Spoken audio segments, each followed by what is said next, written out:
Whether it's the regular season or the off-season, we have you covered as we give you the best Tennessee Titans and NFL news and insight that a fan could ask for. You're watching the Titan Upload Network.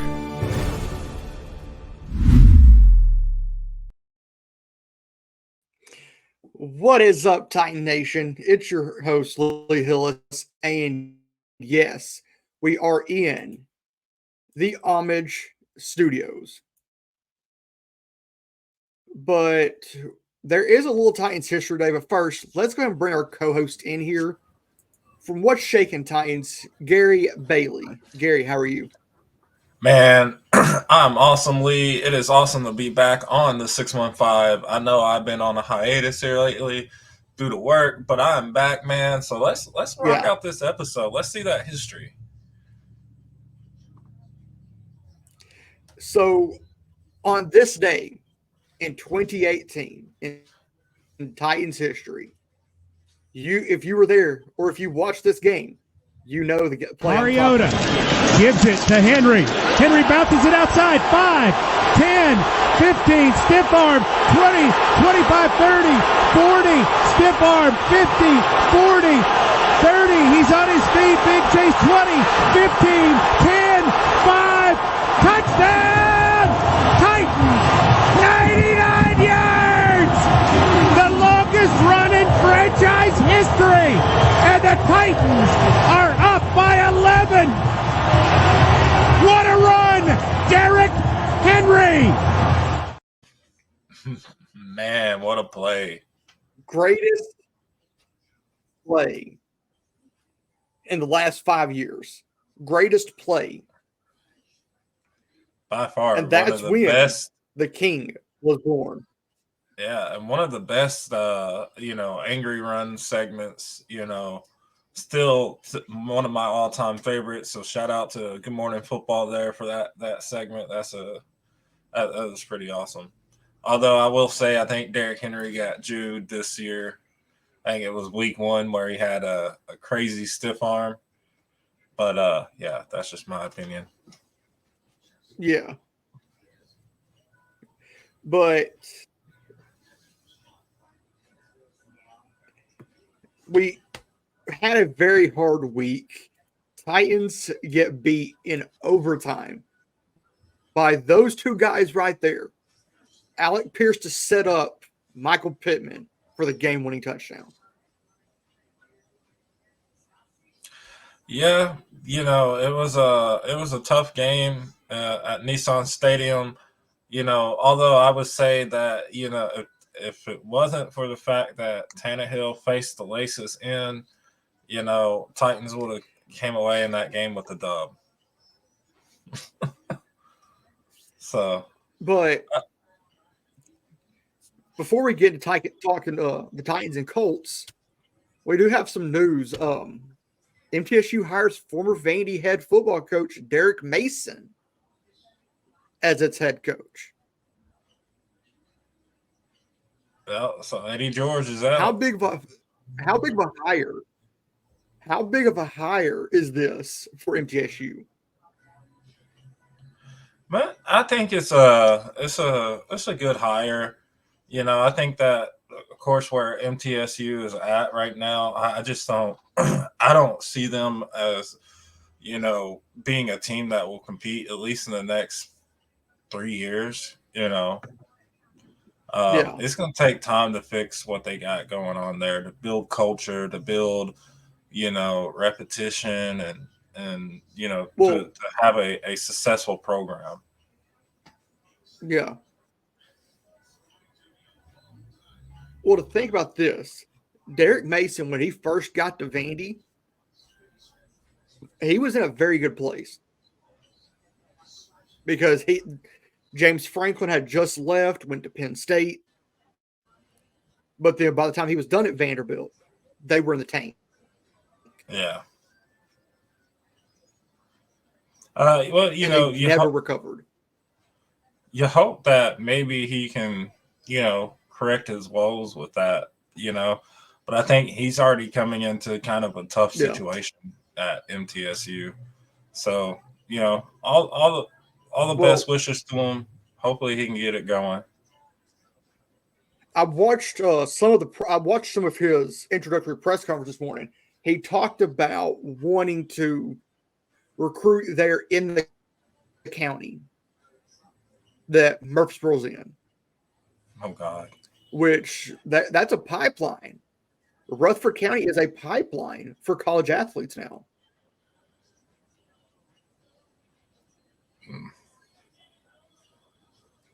Yeah, I'm from Tennessee, and I say don't do that. That's a bad idea. Run.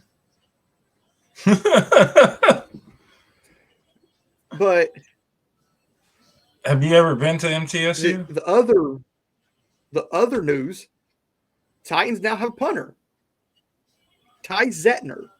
The Titans signed him this morning to their practice squad after trying out 7 punters. 7. A guy that I wish they would have tried out is Michael Turk from Oklahoma, who's sitting out there just waiting for a call. And probably one of the coolest guys on YouTube. Yeah. So is this a good move or a bad move? Honestly, I think only time will tell. We'll have to see if he can work his way off the practice squad and onto the active 53 by Monday. Would have liked them to kind of give Rob Baronis. Did I say that right? Yeah. Maybe give him a call because that's something that you have familiarity with. That's something that you know. Brett Kern, yeah, that's something that you. Where did I see Rob Baronis earlier? I think it was on a Jim Wyatt post. Somebody was wearing a jersey. That's what threw me off. But give Brett Kern a call. I mean, I feel like that gives you. Well, he's already said that he retired for a reason. Yeah. He said he retired for a reason, so he doesn't see himself coming out of retirement. If that's the case, then you gotta hope and keep your fingers crossed that they pick the right guy here. Well, I looked at him just after the news broke, and I feel like he's the right decision. He was part of the team that knocked TCU off in the Big 12 championship last year. Yeah. Well, I mean, like I said, the goal is for him to work his way onto the active 53. Yes. But the special teams for the Titans, that takes me right into wanting to talk about my good, bad, and ugly. That was the ugly thing for me, was our special teams. Mm-hmm. Specifically the 2 punt blocks. And Vrabel hit on this in his postgame presser. And I'm just going to dive right into this. This is a video from Teron Davenport. And it's Mike Vrabel talking about the execution on the punts. Made a really good play and timed up the motion and be able to get in there on the second one. First one, 4 guys overloaded, and we got to get some depth. And, again, from the picture, so somebody's got to be able to take it, and help us out. I don't know that to be sure. I know that we're angling off into the overload. And you can't have punts blocked and things running in games, and all the other things. And it's punt, give credit to the defense going out there and playing and getting stops, and ask the guys to fight at the beginning of the week. And it's exactly what they did. It was unfortunate that they just made one more play than we did. Yeah, he's absolutely right on that. If you want to win games, you got to be able to utilize all aspects of your team: offense, defense, and special teams. And punts play a big role in that. And if you're out there and your punts are getting blocked, then that doesn't set you up for success. That actually sets you up for failure. As we found out the hard way. Although and we said this on the What's Shaking Titans podcast on Sunday during the game recap. Yeah. That's if you go back and you look at that second punt block, I think me personally, I think that the guy who kicked, because that's what it was, he kicked Stonehouse, and he didn't kick his kicking leg, but he kicked his planting leg, which should have been a flag. And in my opinion, that guy should have been ejected from the game. Like, that's just me personally, but I mean, I'm not a coach or an official, so what do I know? I see it the way you do. But on the other hand, Josh Wiley has to go pick him up. He has to. Yeah, So and I think a lot of that. I feel like it comes down to being able to pick your man up, and Josh Wiley didn't. So I feel like that comes down somewhat on Josh Wiley also. Well, I mean, if you go back like a few weeks ago, Mike Vrabel was asked about, the offense being able to open up consistent running lanes for Derrick Henry. And, he said, what running lanes? He said, we all got to play better. From the O-line to tight ends, tight ends have to go out there and make their blocks. So I think that's something that we should really go ahead. And that's the rhetoric from Vrabel. We got to coach better. We got to play better. You hear that week in and week out. But Mike, when are you going to do it? Well, I mean, that, and I've said this on here and What's Shaking is, there's only so much that coaches can do, and there's only so much that you can coach up. You can't take a non-athlete and coach them up to be coach them up to be, a MVP of the league. It's not going to happen. And if you look at our roster is just full of people who, and I'm not trying to be mean, at best should be on practice squad or even maybe in a third or fourth string role. But or XFL. Or XFL. And as far as the tight ends blocking, that's something that if you go back to week 1 against New Orleans and you follow it all the way up until now, it's something that has been consistent. It's not just the O-line. The tight ends aren't making the proper reads and block. The O-line's not opening up gaps for the running game. I will say that they played more consistently over the last 2 games than they've had all year long. The way we started out against the Colts, it's just like, wow, like who is this team and what do they do with the Titans? And this is the same team that got beat 27-3 by the Cleveland Browns in week 3. Yep. But let's dive into Titans Colts before we just ramble on and keep dragging. Yep. But I gotta say this: Will Levis did not have the best game. Yeah, Levis definitely struggled in my opinion. 16 of 33, 224 and a touchdown. Yeah. And I'm gonna say this: thank God he did not throw an interception. Yeah. But Derrick Henry, 21 carries, 102 yards. And that's the king. Tajay Spears, after Henry went down, 16 carries, 75 yards.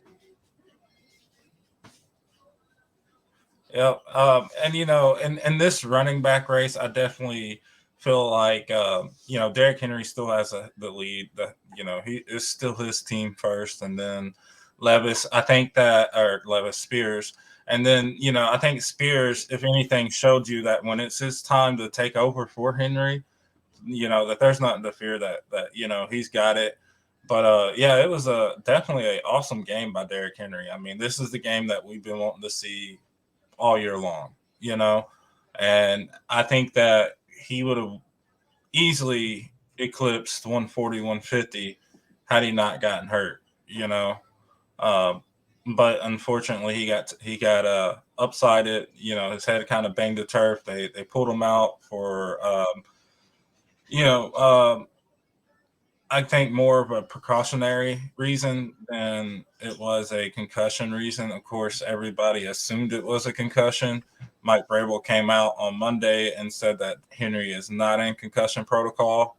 So that's the good news for Titans fans. And then to kind of touch on what I was saying about Will Levis, yeah, he definitely struggled against the Colts.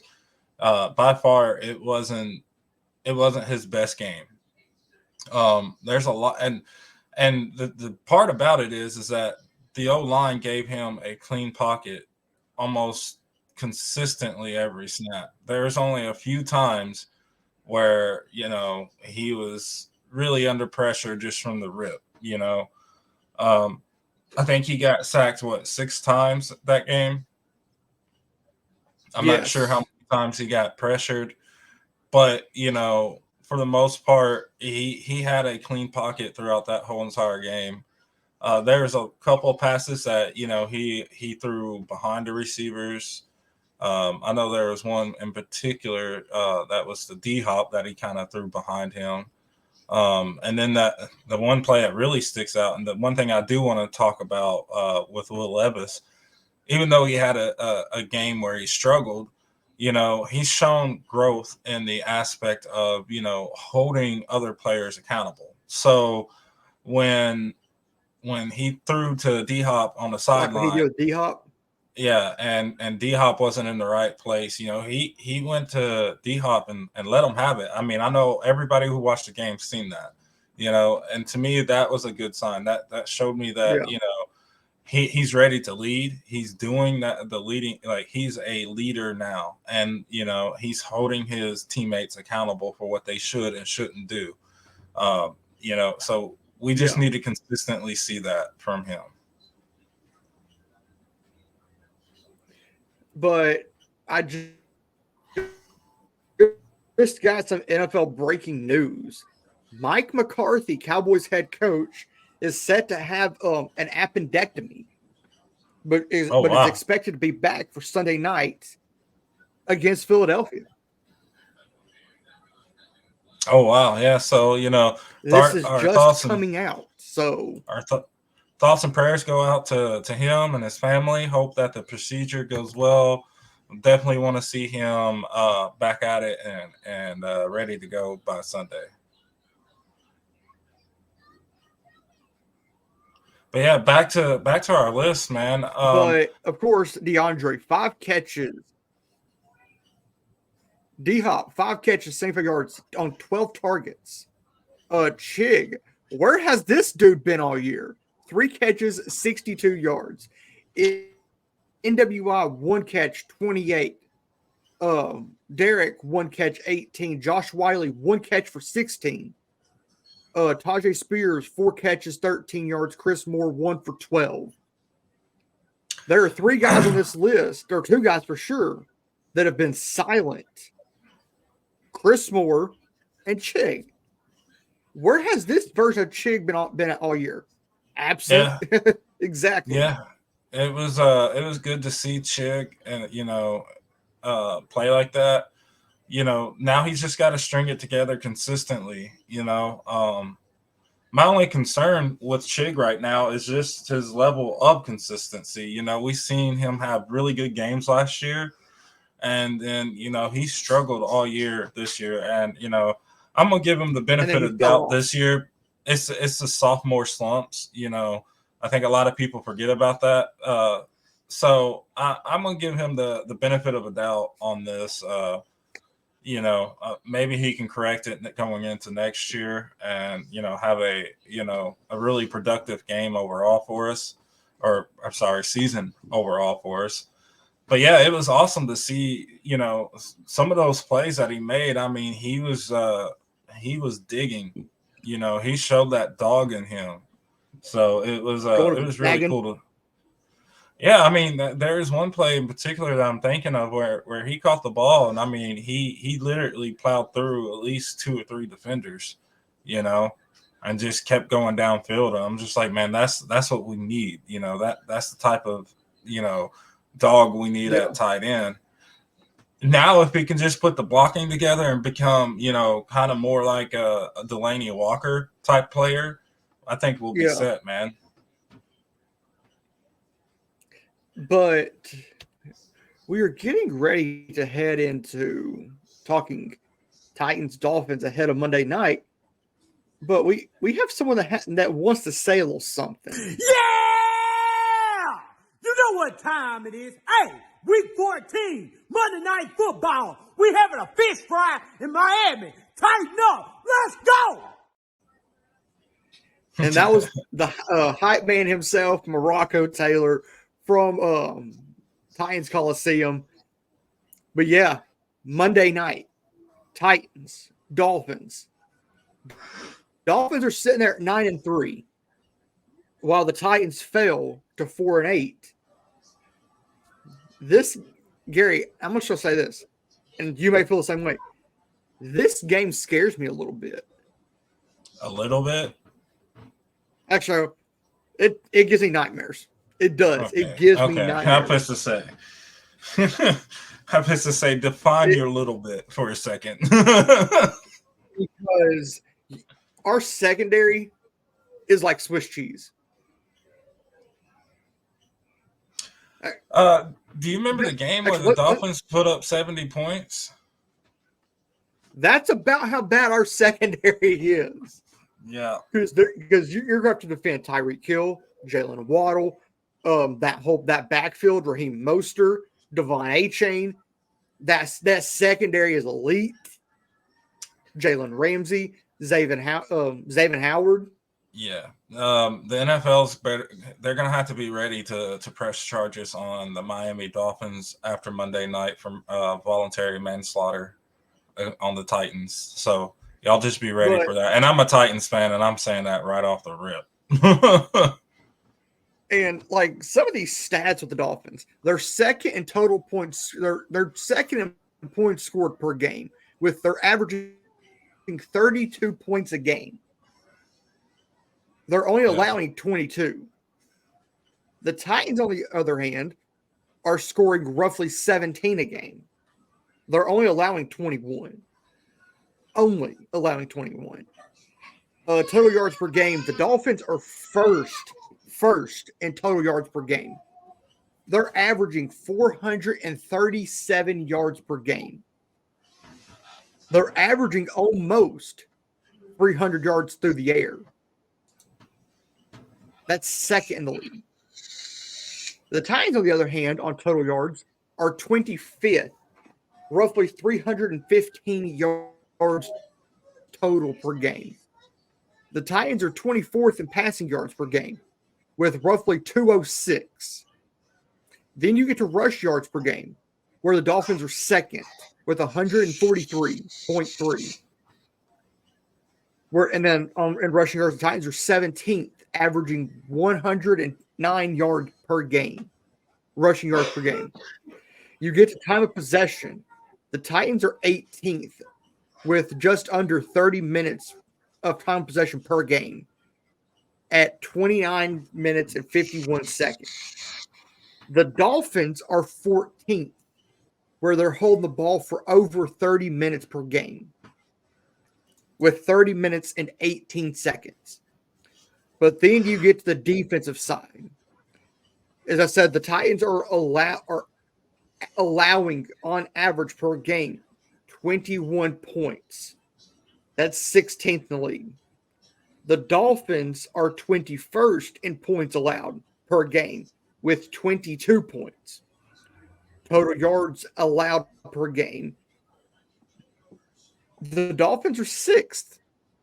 They're allowing roughly 300 yards per game, while Titans, on the other hand, are 17th, allowing 337 points or yards per game, total yards. Passing yards allowed per game. The Dolphins are 9th, allowing roughly 204 passing yards per game. The Titans are 22nd in that category, allowing roughly 231. Then you get to rushing yards allowed per game. The Dolphins are 8th, allowing roughly 97 yards. Yeah. The Titans are 13th with 106. And I think that's rushing yards allowed per game. That's a key stat to keep your eye on for this game. Is the rushing yards, yeah. Sacks. The Titans are 15th with 32 sacks. The Dolphins are 3rd. This proves that they can get to the quarterback. 41 sacks. Another key stat to keep your eye on for this game. And the third key stat to keep your eye on, interceptions. The Titans are 32nd. Yeah, just don't watch on the Titans side. It's not going to happen. The Dolphins, on the other hand, are 14th with 10 interceptions on the season. I'm going to say the same thing that Mike Keith said about Buffalo a couple of years ago. When we beat Buffalo, on the other hand, the Dolphins are loaded on both sides. Mm-hmm. But I'm going to say this. I think the Titans are mad enough right now.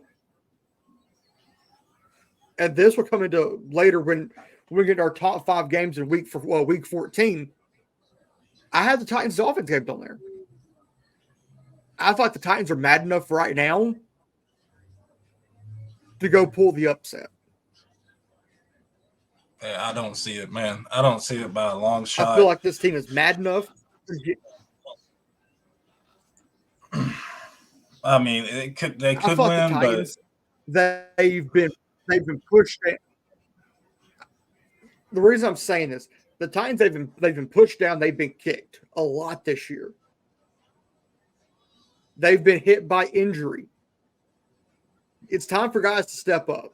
I believe guys will step up. I believe the Titans, because go back to Buffalo.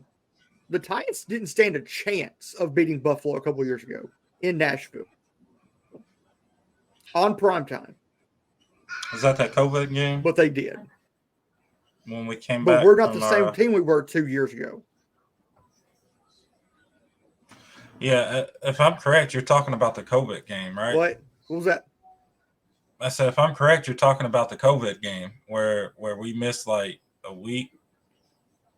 I think 2 so. weeks. Yeah. So, Yeah. I don't know. I think this is a completely different situation. If we had a better secondary, maybe I could see us pulling it off. But as many people as we've seen sling the rock over our heads successfully this year, now we're going against. And we have problems with lesser quarterbacks. Yeah, I just I don't see it. It'd be nice. I'm keeping my fingers crossed as a Titans fan. I would love to see a win on Monday night. Then we go pull the upset. My hopes, my expectations, I should say, for this game is that it's going to be manslaughter by the Dolphins. Anything better than involuntary that, manslaughter. I'll be happy. Yeah, involuntary manslaughter. I will say this. If we lose by 7, I'll be happy. Right. But I expect us to lose by like 30. Man, the Dolphins are 14.5 or 13.5 point favorite this week. What's the NFL record 14. for the most points per in a game? 72 combined. No, by one team. 70, 72. Yeah, I think that if the Dolphins would have kicked if the Dolphins back when they played the Broncos would have kicked the field goal, they would hold the NFL record with 73 yards, with 73 points. Yep, I think that record has a good chance of getting broken. That's how little faith I have in this secondary. As we were heading the back end of this, But I'm Gary gonna and I ride are or going to die give with you the our top Titans. 5 games to watch. Let's do it. Top 5 games. Yeah, but as we get ready to head to the back end, this Gary and I we're going to give you our top 5 games to watch in Week 14. Starting off with Gary, he went Cowboys Eagles. This could be possibly for that changing of the guard at the top of the NFC East. Yeah, I think both of these two teams are solid. I think they both give you they both will come in and give you a really competitive game. That I think it was the Eagles who just fell to San Francisco not too long ago. So, I think they're going to come in with a chip on their shoulder. Big time. It's not often that AJ Brown is down and out for more than just one game. Usually he'll have a bad game, but then he always has a bounce back game. I think, that's what we're going to see from the Eagles. I'm leaning more towards the Eagles in this one. But, the Cowboys could definitely get the upset here. It's going to be a close game. I think this is going to be the one of the more intriguing matches, which is why I went number 1 with them. And this is Sunday Night Football this week. Yep. Then my number 2, I went Bills Chiefs at number 2. This is always a very interesting matchup. We've seen it in AFC playoffs before. I think it's going to be a good game to watch. My hopes is that the Bills can be competitive in this game, and the Chiefs can be competitive, and they can give us another. I think it was a AFC championship a few years ago where it was just divisional, where it was just back and forth and back and forth. Overtime. Yes, I love that game, man. Those are my type of games right there. Jags Browns, which is one of the early games on Sunday. Yeah, both of these two teams I feel are very similar. Jags are definitely, and Jacksonville is coming off of getting upset by Cincinnati. Yeah. But I think this is also one of them games where it's going to be a close game. Both of these two teams are very similar, but different at the same time. So it's going to be a game to kind of keep your eye on. Coming in with number 4, I went Colts Bengals, man. What's your thoughts on that? I could see the Colts getting upset by the Bengals. I could. Yeah, I think the Bengals, are gonna kind of ride high. Cincinnati's finding their groove right now. Yeah, exactly. I think they're going to continue to ride that high from beating the Jags, and and try. Nobody's gonna stop them. Nobody. Yeah, and take it to the Colts, man. I think that's going to be a really good game to watch. And then to round off my list of top 5, Lee, I went Rams Ravens. I think the Ravens is going to get the dub on this one, but it's still going to be a very interesting game to watch. All around the Rams, I think they've had flashes of being a really good team this year, and then again they've had flashes of kind of struggling at the same time. So if I'm correct, they sit at 500 right now. With I could be wrong. Let me check on that. They're sitting at 500 at 6-6, while the Baltimore Ravens are sitting at 9-3.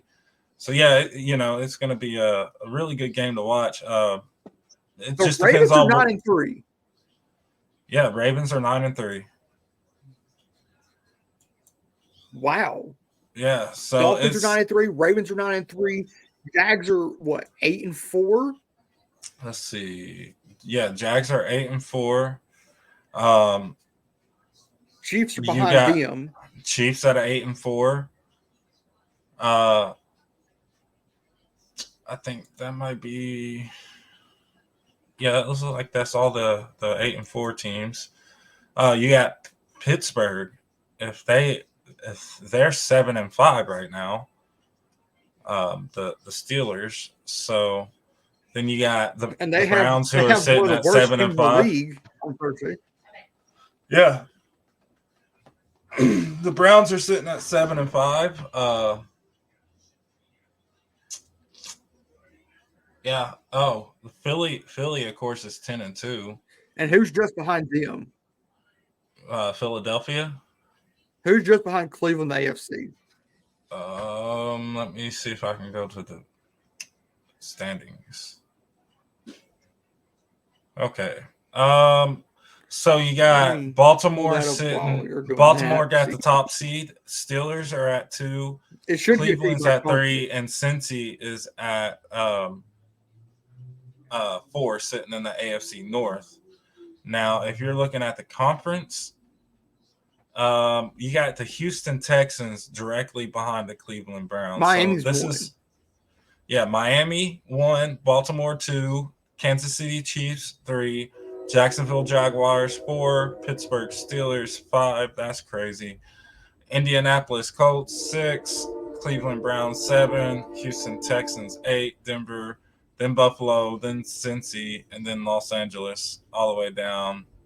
Of course, Titans are sitting at one above 15. Dead last. Yeah, 15th. So,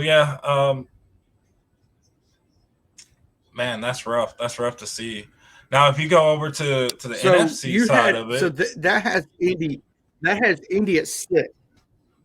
Yeah.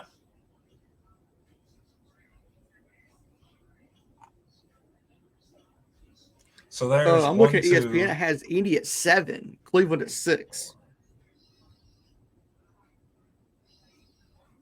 1, 2, 3. Wow, Green Bay at this rate is making the playoffs. At this rate, so this has. Like I said, Green Bay is one of the hottest teams. Yeah, Green Bay's getting hot at the right minute. Yeah, so and of course you're looking on ESPN. I'm on the NFL Network or site. So this is the list of the conference in the NFC. So you got Philly, San Fran, Detroit, Atlanta, Cowboys, Minnesota, Green Bay, Rams, Seattle, Tampa Bay, New Orleans, Giants, Bears, Washington Commanders, Cardinals, and then of course at last Carolina Panthers sitting at 1-11. Which the Panthers have already been eliminated from playoff contention. Yeah. But that's the order of theirs. So that's how mine is. But going back up here to the AFC, of course, I have Miami, Baltimore, Kansas City, Jacksonville, Pitt, Cleveland, Indianapolis. That's your top 7 on ESPN. And then it's the same way. Philadelphia, San Francisco, Detroit, Atlanta, Dallas, Minnesota, Green Bay. So that will take us right in to my top 5 games. Yes, I have Titans Dolphins is my number 1 game this week. If you're a Dolphins fan. But the 2 Packers Giants, the Giants are ranked 12th in the NFC. The Packers right now are making the playoffs. Give me the Packers over the Giants. Bills, Chiefs. Bills right now are the 11. Chiefs are 3. This should be a really good game. There's only 2 games really separating Buffalo and Kansas City. Yeah. This could be one game towards getting back in the playoffs. You would need Indy to lose, Houston. You need everybody above you to lose. Cincinnati plays Indy this week. Cincinnati beats Indy.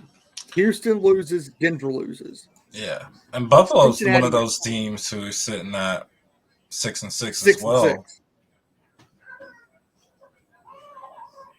So hypothetically, Cincinnati could climb to 7 from 10. Buffalo would climb to 8 if Yeah. Houston and Denver both Indy, Houston, and Denver, if all three of those teams lose this week, Buffalo could could be happen. sniffing the back end. Buffalo could be sniffing the back end of the playoffs. Mm-hmm. So give me Buffalo to upset Kansas City in Arrowhead. Wow. Yeah. Give me Dallas Oh. over Philly. Going a double whammy for Philly. And San Francisco, they win their game. Philly loses. San Francisco would be your number one team in the NFC. And then give me this could be considered an upset also. Give me Cleveland beating Jacksonville. I agree 100%. But as we get ready to get out of here, I told Gary we'd be about 45 minutes. That's right about where we're at. Of course, we have to give another huge shout out to our sponsor, Homage. You can find the link down in the description. Of course, if you need that last-minute Christmas gift, Homage is the perfect place to go if you have that sports lover in your life. Yep. Of course, I'm wearing one of the shirts right now. It's comfortable. Gary can testify to it. He had some stuff from Homage also. Yeah, definitely. Was able to have that on, but no, I'm rocking the work uniform right now, guys. But yeah, they make great quality. Their hoodies are super comfortable, super soft, great fabric. I mean, guys, if you wanna get something for a loved one on their holiday, definitely check out Homage, because Homage has great quality. They have some great designs on their website. It's definitely well worth it. All your family members or friends, or even yourself, you will definitely if love. you want to buy yourself something for Christmas, go do it. Yeah. Of course, they have their Tecmo Bowl. From me. They have their Tecmo Bowl stuff still, along with go grab you one of those starter jackets. Yes, after Miami, it's Oilers week round 2. As we get ready to play the Houston Texans right after Miami. We have 6 days to get ready for Houston after Miami. Yeah, that's gonna be a tough one. Of course, go over, grab the Titan Upload Network on YouTube, subscribe, turn on the notification bell so you know when content has been posted. On there, you have the Power Hour with Michael Bishop, Tyler from Titans Time, who co-hosts with Michael. Titans for Life, myself, Titans Rossi, and Titan Upload. Someone's always putting something out on the network. And of course, go over and grab What's Shaking Titans also. Yeah. As they have two huge sponsors. Yeah, definitely. We're sponsored by Fanatics as well as Temu. So you can definitely go on all of our social media platforms. You can find links to all of those. I'm not sure. I don't remember the Fanatics code off the top of my head, but I do remember the Temu code is TAN 83620, and you can get 30% off site-wide. So definitely use that. It's definitely well worth your time, to add to those gifts, that for people who might not be a sport fan in your life, it's going over there. I mean, I know Lee's purchased some things from Temu, so he can kind of testify to it. I've gotten a couple things, it's yes. So far it's been really good stuff.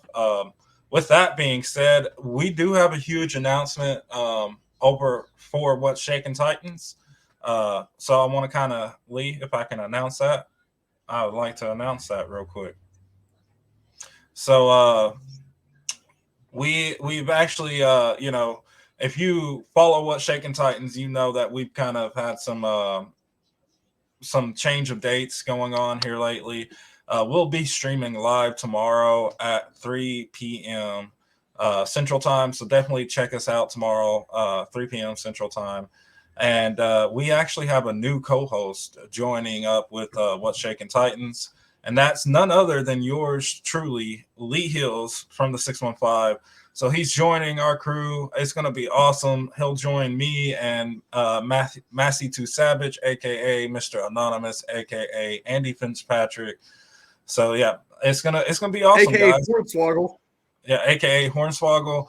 So definitely, go on over to What's Shaking Titans YouTube page. We stream exclusively to YouTube. And then, guys, you can follow us on all of our social media platforms, Facebook, X, Instagram, TikTok, Spotify. We're on all of those. You can catch different types of content. Yeah, wherever you want to go. We post different types of content across each platform. So definitely go check us out on that. But yeah, I'm really excited to have you on board, Lee. It's going to be awesome. We're really looking forward to what the future holds for What's Shaking Titans. And if you want a good laugh, go check it out. Yeah. Oh, yeah, because we clown around a lot over there. So, but I am going to go ahead and mention this. Nothing has been set in stone yet, but there might be a giveaway coming down the pipes on the 615. Definitely, and guys. I'll get the details out later. And of course, I'm going to let Gary know later what is going down. Yeah, and then guys, if you're watching this right now and you're not subscribed to the 615 podcast, what are you doing? What are you doing? Hit that subscribe button, turn on all notifications to get the latest from the 615 podcast, guys, and then smash that like button, because the more likes we get, the better it'll help us out with that YouTube algorithm, and the more the 615 podcast will pop up for everybody. So definitely hit that subscribe button, turn on notifications, and smash that like button. Smash it! Just smash it! Smash it! But for Gary Bailey, I'm your host, Lee Hillis. And as we always say, stay classy and tighten up. Tighten up.